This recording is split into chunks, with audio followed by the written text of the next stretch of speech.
कई उतार चढ़ाव देखे, लेकिन उनकी आंखों में हमेशा एक सपना था, कुछ बड़ा करने का, कुछ अलग करने का। धीरू भाई बचपन से ही मेहनती और महत्वाकांक्षी थे।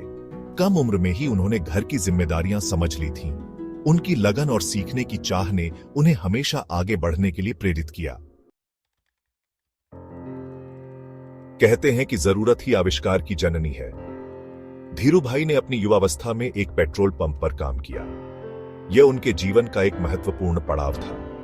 यहां उन्होंने ग्राहकों से सीखा, व्यापार की बारीकियां समझी।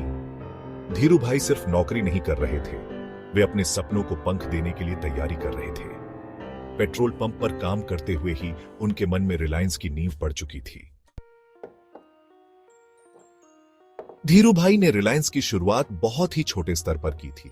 उनके पास न तो बड़ा निवेश था और न ही कोई बड़ा सहारा, लेकिन उनके पास कुछ ऐसा था जो अनमोल था, विश्वास, अपने आप पर विश्वास और अपने सपनों पर विश्वास। शुरुआती दिनों में चुनौतियां कम नहीं थीं। धीरू भाई को कई मुश्किलों का सामना करना पड़ा, लेकिन उन्होंने हौसला नहीं हारा। वे हर चुनौती को एक अवसर मानते थे।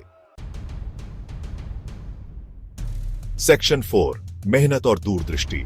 सफलता का मंत्र। धीरू भाई की सफलता का राज उनकी कड़ी मेहनत और दूरदृष्टि में छिपा था।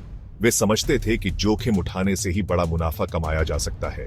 वे निरंतर नए नए क्षेत्रों में अपना कदम रखते रहे और देखते ही देखते रिलायंस एक विशाल समूह बन गया। धीरू भाई ने साबित कर दिया कि अगर इंसान में कुछ कर गुजरने की चाह हो तो वो हर मुश्किल को पार कर सकता है। उनकी कहानी हमें सिखाती है कि सपने देखने से कुछ नहीं होता, उन्हें पूरा करने के लिए कड़ी मेहनत और लगन की जरूरत होती है। सेक्शन 5, एक प्रेरणा, एक विरासत। धीरू भाई अंबानी सिर्फ एक उद्योगपति नहीं थे, वे करोड़ों लोगों के लिए प्रेरणा थे। उनका जीवन हमें सिखाता है कि अगर हम अपने लक्ष्य पर दृढ़ रहें और कड़ी मेहनत करें तो सफलता जरूर मिलेगी। धीरू भाई आज हमारे बीच भले ही ना हो, लेकिन उनका छोड़ा हुआ विरासत हमेशा हमें प्रेरित करता रहेगा।